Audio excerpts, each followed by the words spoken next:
Hi friends, అందరూ బాగున్నారా? నేను ఈరోజైతే ఇడ్లీ పిండితోటి ఊతప్పాలు అయితే చేస్తున్నాను. చాలా బాగుంటాయి. ఎప్పుడు ఇడ్లీ చేసినా కానీ మా పిల్లలు ఒక్కరోజు కంటే ఎక్కువ తినరు అనమాట. రెండో రోజు అయితే అబ్బా ఇడ్లీ మేము తినమంటే తినమంటారు. ఇంకందుకని చెప్పేసి నేనైతే ఇలా చేస్తాను. ఇలా చేస్తే మాత్రం సూపర్గా ఉంటాయి. చాలా ఇష్టంగా కూడా తింటారు. ఇందులో నేను ఏమేమి వేసాను వాటి ప్రాసెస్ ఏందో వచ్చేసేయండి చూద్దురు.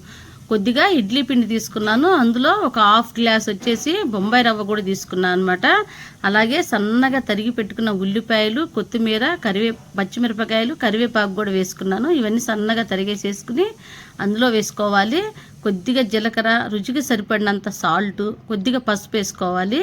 లాస్ట్లో కొన్ని శనక్కాయ పప్పులు కూడా వేసుకోవాలన్నమాట. పసుపు ఆప్షనల్ మాత్రమే, మీకు ఇష్టమైతే వేసుకోండి, లేకపోతే వేసుకోవసరం లేదు. నేనైతే కొద్దిగా కలర్ఫుల్గా ఉంటాయి అని చెప్పేసి పసుపు అయితే వేసుకుంటాను అనమాట. చాలా చాలా బాగుంటాయి. అసలు తినడానికి కూడా, చూడటానికి కూడా కలర్ఫుల్గా ఉంటాయి, తినడానికి కూడా చాలా రుచిగా ఉంటాయి. మీరైతే మాత్రం ఒకసారి ట్రై చేయండి.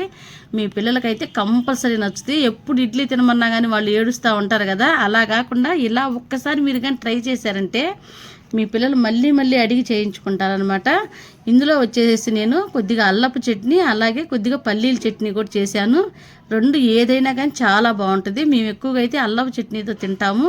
ఇంకా పల్లీల చట్నీ కూడా చేశాను అనమాట. ఇంకా అది ఇది వేసుకుని తింటే చాలా చాలా బాగుంది. అసలు అల్లపు చట్నీతో అయితే వేరే టేస్ట్గా ఉంటుంది అనమాట. చాలా బాగుంటుంది. ఒకసారి అయితే మీరు ట్రై చేయండి. నా వీడియో నచ్చితే లైక్ చేసి సబ్స్క్రైబ్ చేసుకోవటం మర్చిపోవద్దే. బాయ్.